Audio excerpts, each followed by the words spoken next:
Alright, so I had a question on a video. Someone asked how the project turned out on this tractor. I think it was the one where we were painting it. And, well, this is where we're at. We got busy and we kind of needed the tractor, so we were done with it to where it would run, and we wanted to run it and make sure everything else worked fine before we finished fixing the cab and putting the cab back on it. The fenders we did not get done. They were pretty rusty, so we didn't end up getting those finished yet. One's done, needs painted now. We've got it welded back up and fixed right. The other one still needs some finishing work. And see what else. Seat base cushion is not in yet. We got decals on it. The land handler decal and the diesel decal we did not have in at the time when we put the Allis Chalmers and 180 decal on. So we have those in now. Just need to clean the tractor up and put those on where the old ones were. So when we painted it, we just taped those off and left them right there so we'd put them exactly back where they were. They're not perfect, but they're good enough for what they are.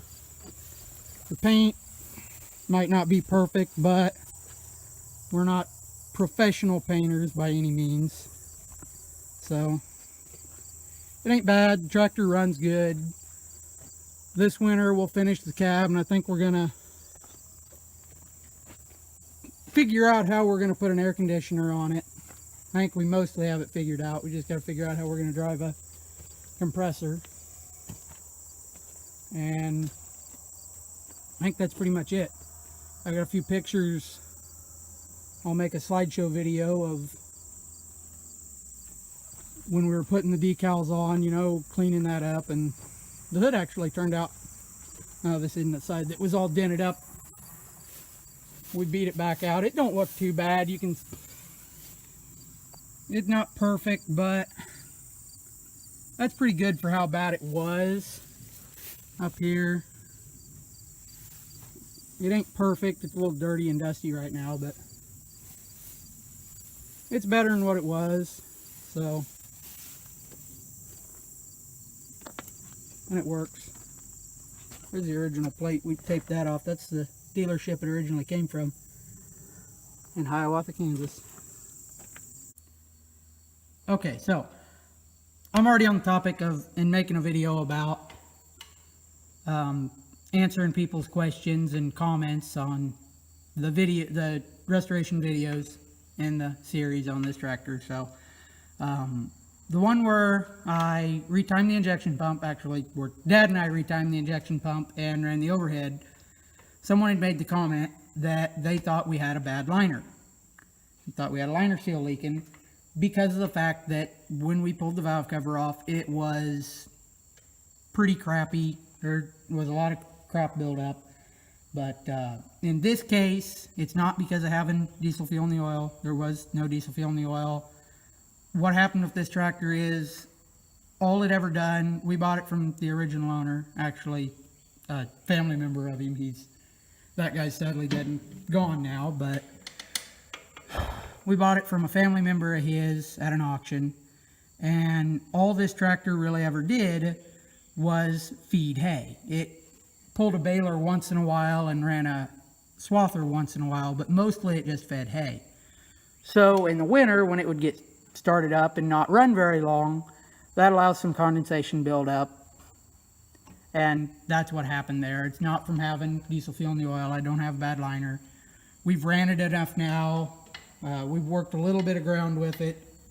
We worked up a little bit of wheat ground, dissed it, and we've pulled it hard. We've baled some with it, and we have not found any fuel in the oil yet, so that's not an issue.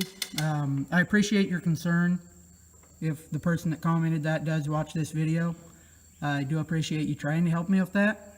But just to let you know, in this case, that's not an issue. Normally, yeah, I would worry about seeing that, pulling the valve cover off and there being that much crap built up, especially with something that's only got 4,100 hours on it. That's not the case this time, luckily enough for us. Alright, so since I done that and talked about running the overhead on it, so I'll go ahead and I'll show you how well she starts now after doing that. She starts pretty good now. Starts good, runs smooth. Sounds real good. Sounds like these 301 Allis always have. Real quick, real smooth. Doesn't smoke a whole lot.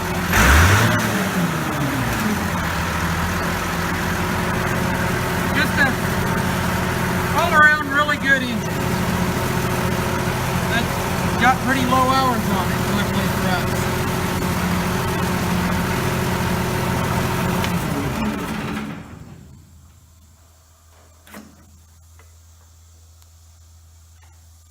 And so we're starting back.